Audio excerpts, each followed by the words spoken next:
Night had fallen heavy over the small, broken house at the edge of the street. The windows were dark except for the faint glow of a single lamp. Inside, a father sat quietly, his back against the wall, too tired even to take off his boots. His daughter lay curled under a thin blanket, her breathing soft but uneven. Just hours ago, he had spent his very last dollar to buy the medicine she needed. Now, at least for tonight, she could sleep. Then headlights. A low hum of an engine broke the silence. A black car rolled slowly to a stop right outside his door. The sound froze him where he sat. His heart began to pound. Who could it be at this hour? He rose, careful not to wake the child, and stepped to the window. Through the cracked curtain, he saw it, a sleek, unfamiliar car. Its engine idled, steady, patient.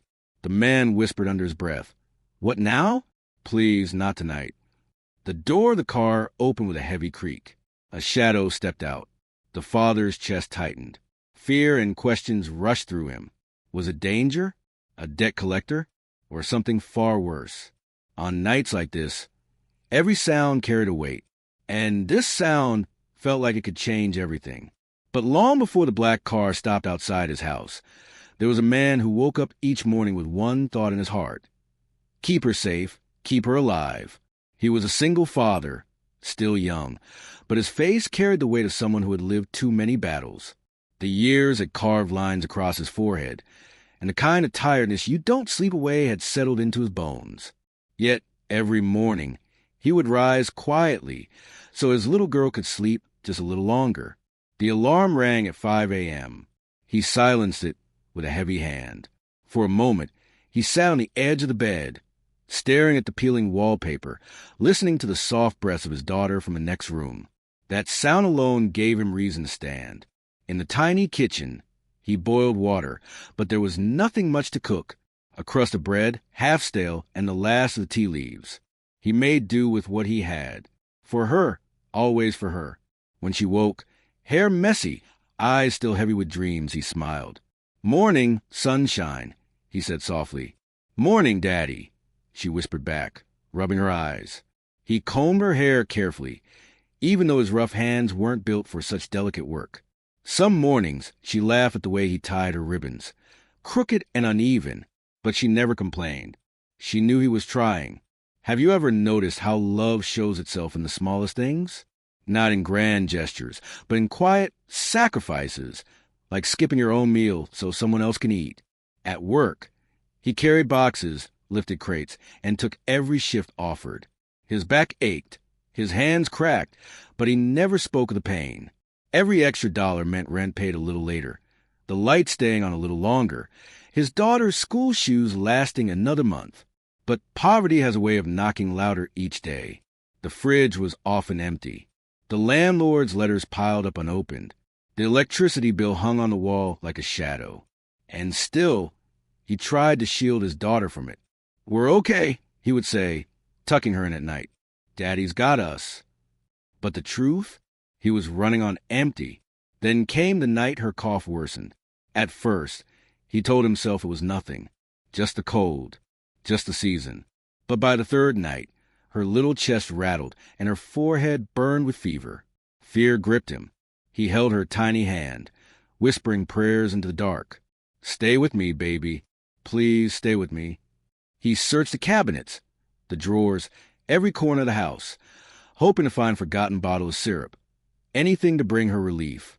But all he found were empty shelves. The next morning, with coins rattling in his pocket, he walked from one store to another. His clothes were worn, his shoes nearly broken at the sole, but he kept walking. Each pharmacist shook their head when they saw the small change he laid on the counter. The medicine cost more, always more than he had. By the third store, his hope began to crumble. He thought of going home empty-handed, of telling her to hold on just one more night. But then he saw her face in his mind, the way she had clutched his hand, whispering, "Daddy, it hurts." He couldn't let her down. Not her. Finally, in a small pharmacy at the edge of town, he poured out every coin, every crumpled bill, his very last dollar, onto the counter. The pharmacist looked at him, then at the sick desperation in his eyes, and wordlessly slid the medicine across. He walked home clutching that small bottle, as if it were treasure. To him, it was more precious than gold. When he stepped back into the house, she was waiting, curled under the blanket, cheeks flushed. He knelt beside her, pouring the syrup carefully into a spoon. "Here, sweetheart, this will help." Her eyes met his, tired but trusting. She swallowed the medicine, then lay back down, her breathing slowly calming. He sat by her side until her eyelids closed and sleep finally took her. Relief washed over him, but so did emptiness. His pockets held nothing now, not a single coin. He leaned back against the wall, staring at the cracked ceiling above. He had nothing left. No savings, no backup, no safety net. Just a child asleep in the next room, and a father's fragile hope that tomorrow would somehow be kinder.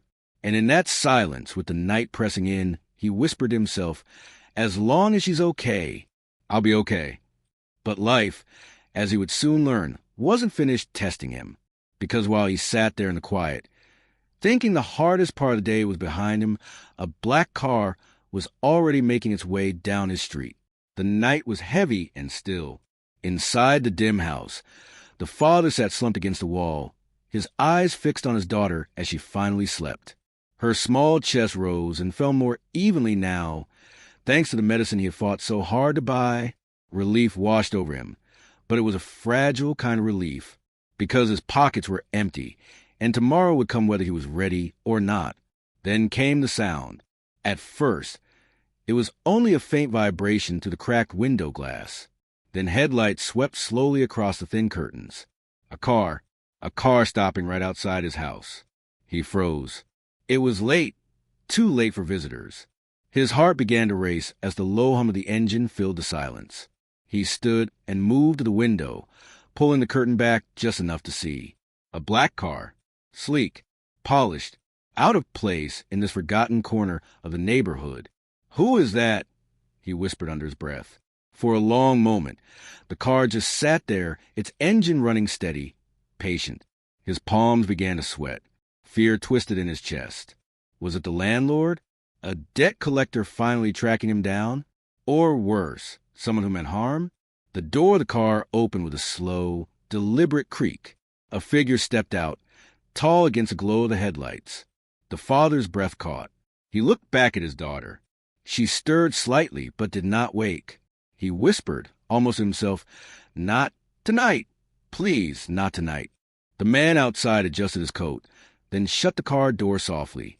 His footsteps crunched against the gravel as he moved closer. Each step echoed in the father's ears, louder than they should have been. Have you ever felt danger before you even knew what it was? That instinct, that pull in your chest that tells you to hide, to run, to protect what matters most? That's what he felt in that moment. The father's eyes darted around the small room. He had nothing, no money, no strength left, not even a lock sturdy enough to keep someone out. All he had was her, and he would not let anyone take that from him. He moved quickly to the door, pressing his ear against the wood, his chest rising and falling with shallow breaths. The footsteps stopped right outside. Then 3 knocks. Firm, heavy, certain. The sound rattled through the small house. The father closed his eyes, his hand tightening around the worn doorknob. He whispered, "Who are you? What do you want?" For a moment, silence. Then a voice, calm, low, and unfamiliar. "Mr. Carter?" The father stiffened. How did this stranger know his name? He didn't answer. His mind raced with every possible scenario. Should he open the door? Should he pretend he wasn't home? Another pause. The stranger's voice came again, softer this time. "I saw you at the pharmacy tonight." The father's blood ran cold. Someone had followed him, watched him. He turned back toward the bed. His daughter slept peacefully, unaware of the storm outside. He whispered to himself, almost trembling, "What kind of night is this?" And with the sound of the engine still purring, the shadow of the stranger waiting just beyond the door, the father knew something was about to change. The 3 knocks echoed through the small wooden door, steady and commanding. The father stood frozen, his hand gripping the knob, his body torn between fight and flight. Every muscle ached from the long day, but adrenaline surged through him now. He glanced back at his daughter, asleep under the thin blanket. She looked so fragile, so unaware of the danger standing just outside. Another knock, louder this time. He whispered, almost pleading, "Please, just go." But the voice came again, calm and deliberate. "Mr. Carter, I'm not here to harm you." The father pressed his forehead to the cool wood of the door. His breath was shallow, uneven. Who was this man? How did he know his name? Finally, with a sharp inhale, he turned the lock and opened the door just a crack. A man in a dark suit stood under the glow of the streetlight. The kind of suit that looked expensive, out of place in this broken neighborhood. In his hand was a small brown bag. In his eyes, something unreadable, half stern, half gentle. The father narrowed his gaze. "What do you want?" The man took a step back, raising his free hand slightly as if to show he meant no harm. "I saw you tonight, at the pharmacy." The father's stomach tightened. His mind raced back to the moment he had emptied his pockets onto the counter, desperate for his daughter's medicine. Had this man been watching him all along? The stranger continued, "You gave your last dollar. For her." His chin tilted toward the small house. "For your little girl." The father gritted his teeth. "So what? That's none of your business." "I know," the man said quietly, "but it reminded me of someone I used to be." The father's grip on the door tightened. He didn't trust easily.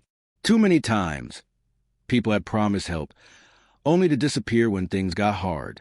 He wasn't about to let a stranger waltz into his life with polished shoes and kind eyes. "I don't need anything," he muttered. "We're fine." But his words rang hollow, even to his own ears. The man studied him for a moment, then slowly held out the bag he carried. Groceries. Just some basics. Bread, milk, fruit, things a child needs. The father stared at it, suspicion battling against hunger. His pride screamed at him to shut the door. But the image of his daughter flashed in his mind. The empty fridge, the way she had eaten the last crust of bread without complaint. Still, he shook his head. "I can't take that. We don't take charity." The man's eyes softened. "It's not charity. Think of it as passing forward a kindness." The father hesitated. His jaw clenched. "Why me? Why now?" The man exhaled slowly, as though searching for the right words. "Because I know what it feels like, to be on the edge, to wonder how you'll keep your child safe another day. Years ago, someone helped me when I had nothing. I never forgot it. And now," he lifted the bag slightly, "now it's my turn." Silence hung between them. Only the low hum of the car engine filled the air. The father looked down at his rough, calloused hands. They told the story of years of labor, years of struggle. To accept help felt like admitting failure. And failure was something he had promised himself he'd never show his daughter. Inside, she stirred in her sleep, coughing lightly. The sound pierced him. The man stepped a little closer. "Let me help you. Not just tonight. As long as you need." The father's eyes snapped up, wary. "And what do you get out of it?" "Nothing," the man replied firmly. "I get nothing, except the peace of knowing I didn't walk away when I could have." The father shook his head, torn in two. I can't owe anyone. I can't let her see me as weak." The man's voice lowered, steady but full of weight. "Weak? Do you think it's weak to fight every day with nothing in your pocket and still put her first? Do you think it's weakness to work until your body breaks, and then go home and comb her hair, tie her ribbons, make her believe the world is still good? That's not weakness, Mr. Carter. That's strength most men will never know." The word struck deep. The father looked away, blinking against the sting in his eyes. For a long moment, he said nothing. Pride pressed hard against the walls of his chest, but so did exhaustion. Finally, in a voice barely above a whisper, he asked, "Why are you really here?" The man reached into his coat pocket and pulled out a plain white envelope. He held it out carefully. "Because someone once left an envelope like this for me. Inside, there was just enough to turn my life around, enough to breathe again. And when I asked them why, they said, 'One day you'll understand.'" The father stared at the envelope, his throat dry. "No tricks," the man added. "No interest. No debt, just help. The father's hand twitched, but he didn't reach out. He couldn't. Not yet. The man placed the envelope gently on the step beside the bag of groceries. Then he straightened his coat. I won't force you, but it's here if you want it. For her. He turned as if to leave, his footsteps slow on the gravel. The father's heart pounded. He looked from the bag to the envelope, then back at his daughter's sleeping form inside. His mind screamed with questions. What if it was a trick? What if it was dangerous? But what if it was the very thing they needed to survive? He called out, his voice cracking. Wait! The man stopped, his back still turned. The father's chest rose and fell heavily. Why me? Out of all the people in this world, why stop at my door? The man slowly looked over his shoulder. His answer was simple. Because I saw myself in you. The father stood there, caught between suspicion and hope, fear and gratitude, the night pressing around them, the silence thick, the choice heavier than anything he had ever carried. And as he stared at the bag on the step and the envelope that could change everything, one thought consumed him. Would taking this help make him a better father, or would it strip away the only dignity he had left? The night waited quietly for his answer. Because sometimes the hardest battle isn't against the world outside. It's against the pride inside your own heart. The night held its breath. The black car sat idling at the edge of the broken street, headlights casting long shadows across the cracked pavement. And on the front step of the small, tired house, a father stood staring at a bag of groceries and a plain white envelope. Two simple things that carried the weight of the world. For minutes that felt like hours. He couldn't move. His pride anchored him in place. But his heart kept pulling toward that envelope. The man in the suit was still standing just a few feet away, patient, steady, as though he understood the storm raging inside this father's chest. Finally, with a shaky breath, the father whispered, almost to himself, I can't do this anymore. The words slipped out before he could stop them, words he had never admitted out loud. Not to his friends, not to his daughter, not even to himself. The stranger's eyes softened. You don't have to carry it alone. The father's voice cracked. You don't understand. Every day, I wake up wondering how I'm going to feed her. Every night I lie awake, terrified I'll fail her. I work until my body breaks, and it's still not enough. She deserves more. And I'm not enough. His chest heaved. His voice was raw, stripped of every layer of pride. Tears stung his eyes, but he didn't wipe them away. The man stepped closer, careful, like approaching a wounded animal. His voice was steady, but filled with empathy. I do understand. More than you think. The father lifted his gaze, searching the stranger's face. Then tell me, why are you here? Why me? The man paused, his jaw tightening as memory surfaced. Because once, I was you. My wife left me with a child to raise, and nothing in my pockets. I worked double shifts, slept 3 hours a night, and still couldn't keep the lights on. I was drowning. And then one night, a stranger knocked on my door. Just like this. He left me with help I didn't think I deserved. And he told me one thing. One day, you'll understand. The father's breath caught. The man's eyes glistened. And tonight, I do. I understand. This is my chance to pass it forward. The father shook his head, torn between disbelief and gratitude. But why would you care? You don't even know me. The man's voice deepened, steady as stone. I don't have to know you to see the truth. You're a father who loves his daughter more than his own life. That's all I need to know. Silence fell between them, thick and heavy. The father's hands trembled at his sides.